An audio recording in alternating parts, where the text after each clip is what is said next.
but thanks to the opportunistic timing.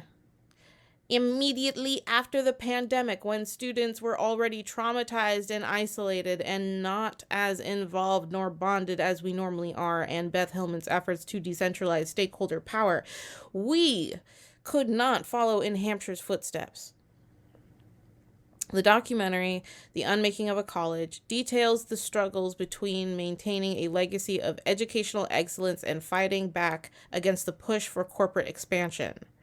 Hampshire's stakeholders worried that an acquisition would strip away not only its independence, but also the very essence of what made their college special. And when you look at Mills, that is exactly what happened.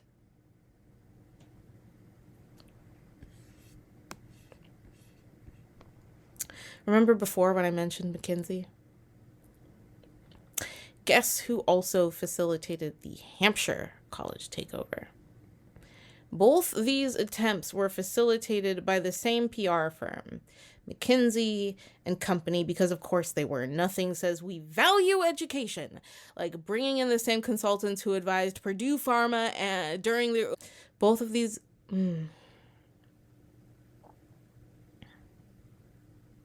Both of these attempts were facilitated by the same PR firm, McKinsey and Company, because of course they were. Nothing says we value education like bringing in the same consultants who advised Purdue Pharma during the opioid crisis. Maybe when you invite the guys that do PR work for the authoritarian regimes, this might not be about education anymore. McKinsey's role in higher education reflects a growing corporatization of colleges known for advising on financial restructuring, mergers, and acquisitions. McKinsey played a pivotal role in the controversial absorption of Mills College by Northeastern University. And their approach? Framing these actions as solutions to financial instability while conveniently ignoring the long-term damage.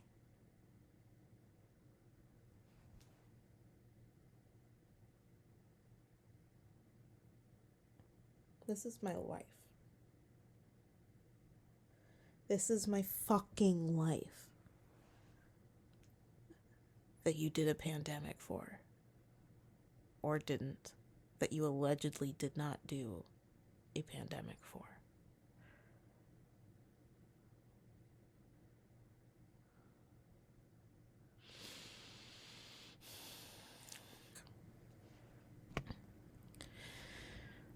As Walt Bogdanich and Michael Forsyth observe in When McKinsey Comes to Town, the firm often advances the interests of the powerful at the expense of the weak, leaving lasting destruction in its wake.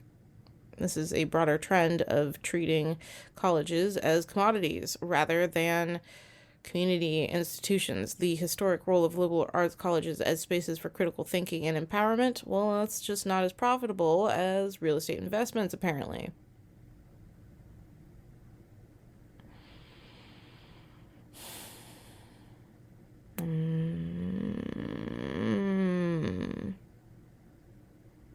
So mad. I'm so mad. I want to crease. I want to scry. I want to scream and cry. I want to cry and scream. I want to scry. On I don't know what. Something.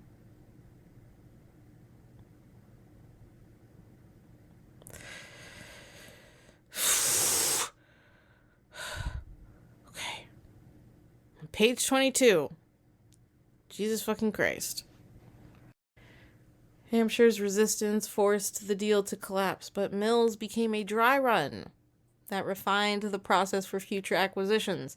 These tactics reveal a deliberate strategy to dismantle independent educational institutions under the guise of financial necessity. And unfortunately, Northeastern isn't done yet, not to gloss over the fact that Northeastern is about to do it again, or depending on when you're watching/hearing this, will have already done it with another small arts college, Marymount Manhattan College in New York City. I don't want this.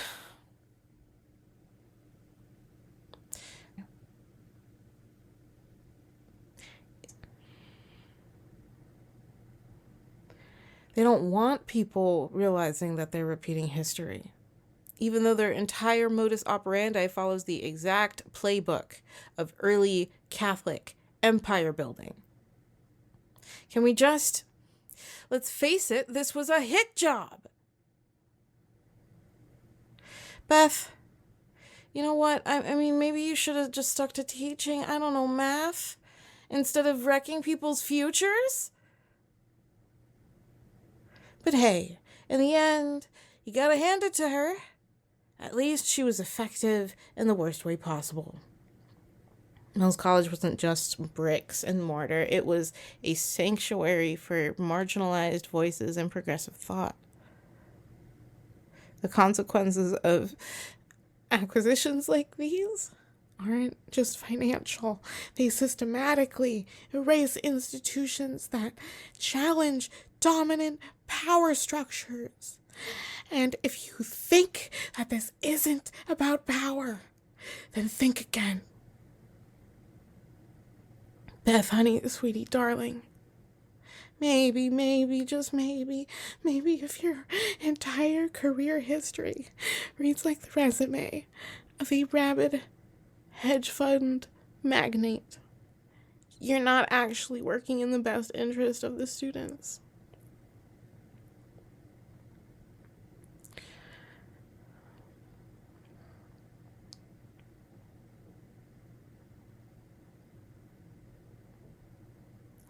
And now you're in charge of a sentimental historic monument. New York.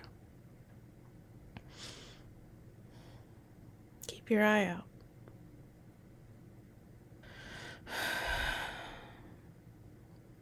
So they take out Mills Call of Duty style. And now with Marymount, they're just speed running the destruction of independent colleges like a goddamn video game glitch. Oh, yeah, we found an exploit in the university merger system. If you just press corporate interests and financial mismanagement and global PR firm at the same time, you can skip straight to total institutional collapse. Brilliant. I mean, like, imagine you're going to the hospital and the doctor says, I hear you. Cancer, I hear you. Now, we could save your life, but have you considered bankruptcy instead? Dying? Bankruptcy? Financial ruin? Seems a bit more fun, I think, personally. I mean, this is free market efficiency at its finest. Why let a college stand for something and community when it can instead be another revenue stream?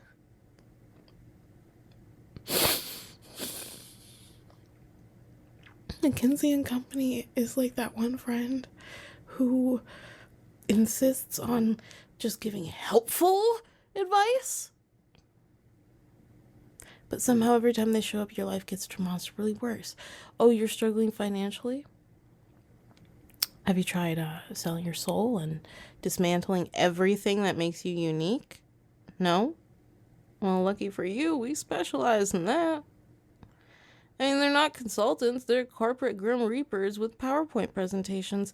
It's like the tobacco industry sponsoring children hospitals. Sure, little Timmy, your lungs may be failing, but on the bright side, your medical debt is tax deductible.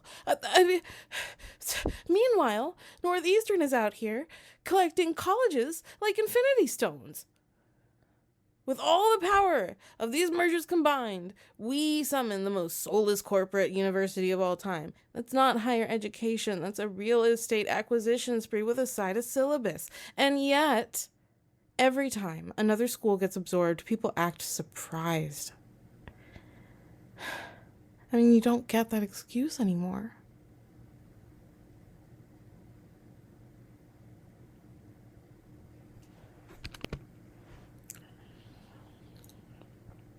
Northeastern's actions resulted in the absorption of Mills's assets. While some might want to call this a merger, let's be real, this was a hostile takeover, distressed. While some might want to call this a merger, let's be real, this was a heist. I mean, it was a heist. That's not what the word is.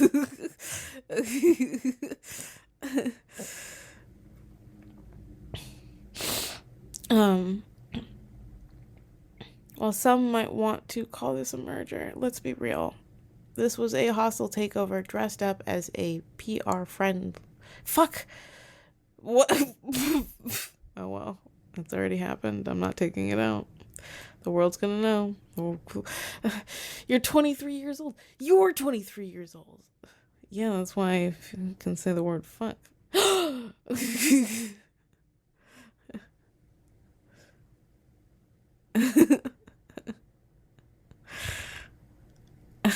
Paraphrased, of course. Britannic. All those guys.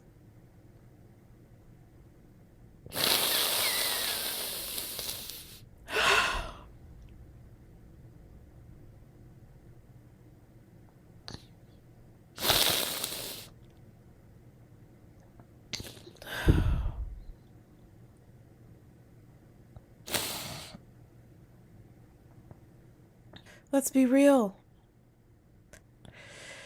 This was a hostile takeover dressed up in PR-friendly language.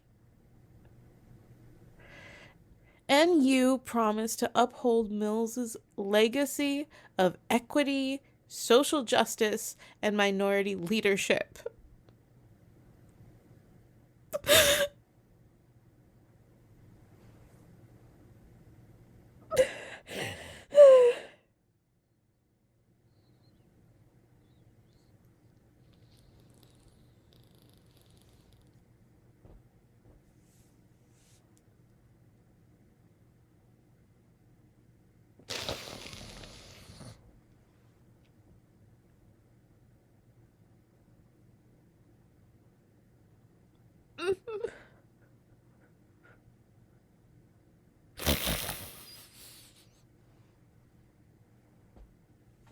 Friska can't help.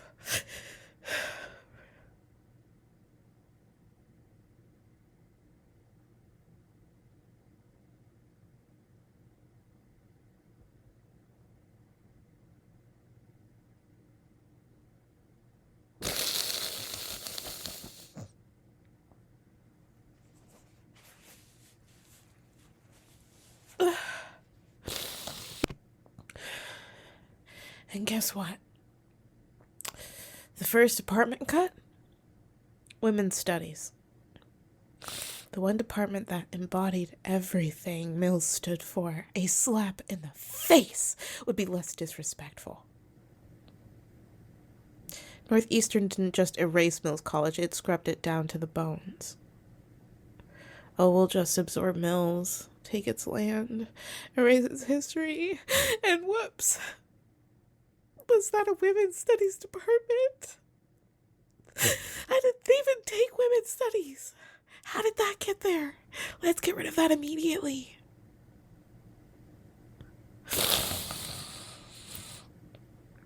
And the consequences didn't stop there.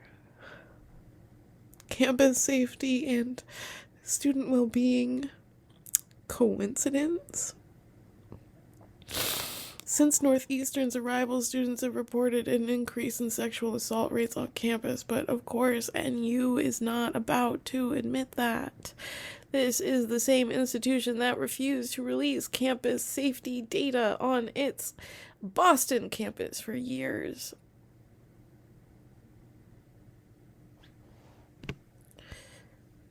Meanwhile, the new Northeastern-run security team is armed, despite the fact that Mills had never needed weapons before, because nothing says creating a safer environment quite like introducing guns to a campus that prided itself on being a safe haven.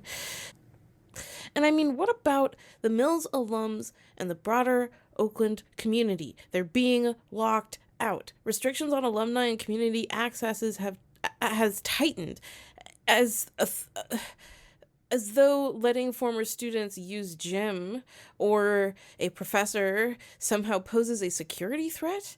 No, the real reason is clear. Northeastern wants total control, every entrance monitored, every movement tracked. The campus is no longer a community space, it's a surveillance zone. Why do you think I haven't returned to campus? Yeah, I know I sounded paranoid. Did I have a reason to be? Sounds like I did. They've left the Mills faculty to rot. The faculty that remained, they've been treated like remnants, as if they're just biding their time waiting for the inevitable, like it's a goddamn Friday the 13th movie. The faculty equivalent of Jason Voorhees somehow still standing despite all odds, despite every attempt to bury them.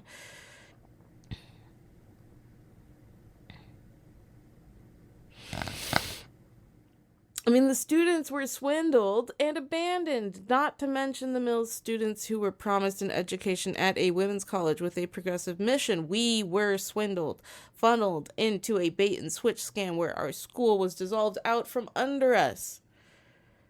Because this wasn't a high-profile university, because it didn't come with the prestige of a Harvard or a Stanford, the world never saw it coming. Brannigan, stop breathing down my neck. Why, Nathan. You know I'm not Lieutenant Brannigan. We don't even wear the same perfume. I mean, the scam was right in front of us and nobody stopped it. And, I mean, you don't have to look far to see the way that it impacted Oakland. Let's look at what was stolen. It wasn't just Mills that suffered. Oakland lost one of the most important institutions and largest cornerstones for progress. Double meaning here. A's, athletics, gone. Gone from the curriculum. The baseball team is gone. The very teams that gave students a chance to compete and build community upon graduating erased because they didn't fit Northeastern's vision. Despite an Oakland City Council resolution calling for an investigation into the merger, no action has been taken. And why? Because the two council members who pushed for it are conveniently no longer in office. Somehow, the city just forgot. Northeastern's trustees are bankrolling Trump, while the rest of the university postures as progressive.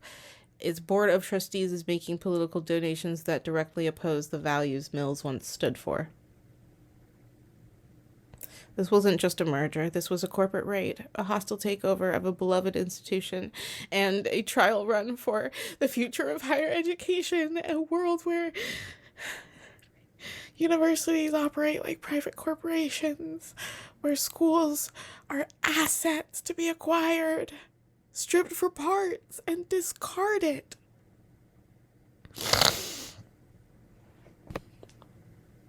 Mills College wasn't the first, and it won't be the last.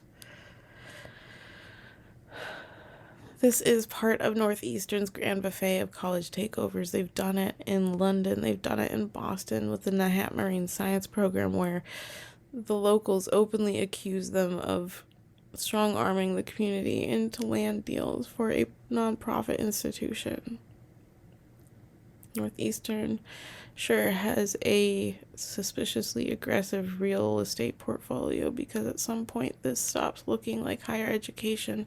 It starts looking like the Monopoly guy just eating schools for breakfast.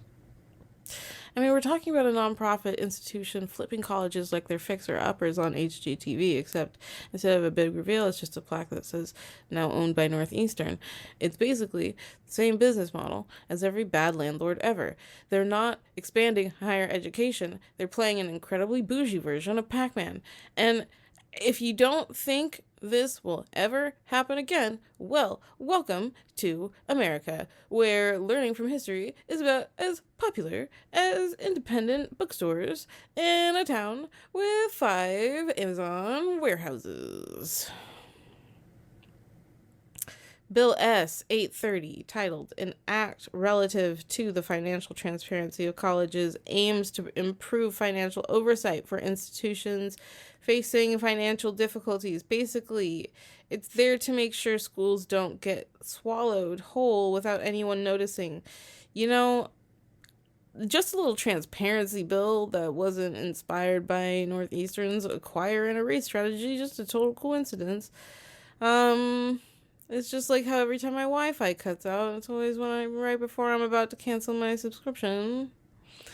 But let's be real. This bill exists because of takeovers like this. Northeastern capitalizes on vulnerability, reshapes colleges to fit its brand, and in the process, erases the very characteristics that made these institutions unique.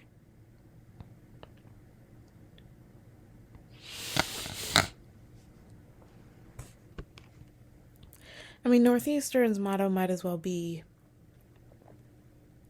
buy low, erase high, because when you think of a nonprofit institution, you think of one buying up schools like a tech bro hoarding NFTs completely devoid of meaning, but somehow still a massive legal financial scam. And if they'd done it this many times, shouldn't every one of their acquisitions be called into question?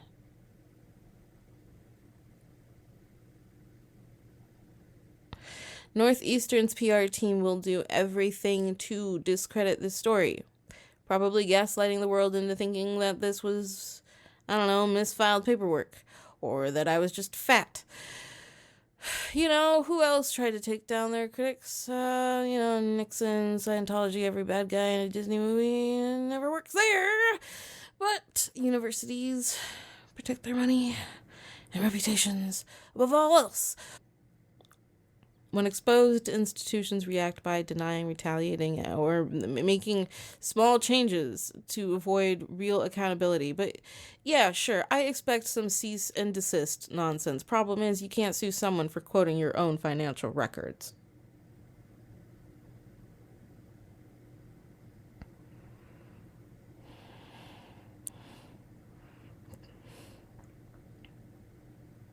Let me get this straight. When a school is struggling, instead of helping, Northeastern rolls up like a loan shark in a suit. Nice institution you got here. Would be a shame if someone were to, I don't know, strip it for parts, sell its soul to the highest bidder. And the pandemic, oh, what a convenient coincidence.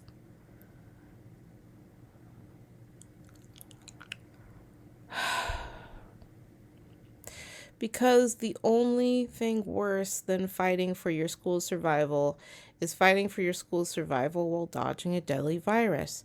Trying to save mills in the middle of COVID, that's like organizing a protest during a hurricane. Except the hurricane isn't just wrecking everything, it's also screaming, Heifer, where's my money? That's my man. I swear I will cut you. Bitch, I am from Chabot. Space and Science Center.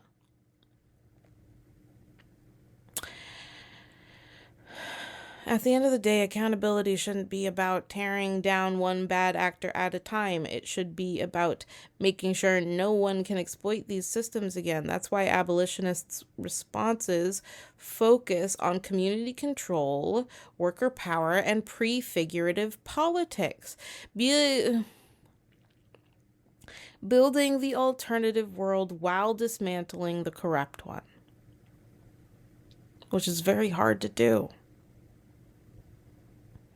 This is not a normal thing we are trying to achieve in a normal circumstance.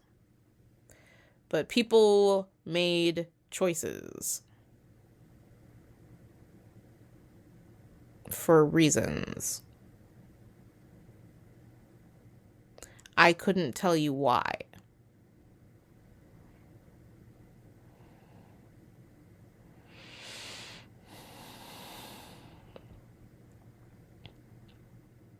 So the question isn't just how do we hold them accountable, it's how do we make sure no one ever gets this much unchecked power again. In today's political landscape where corporate greed is unchecked, the odds of immediate justice are low unless public pressure forces action. And the worst part, they're going to get away with it. Who's going to stop them? The courts? The politicians who looked the other way? The same people who signed off on these deals? And there it is.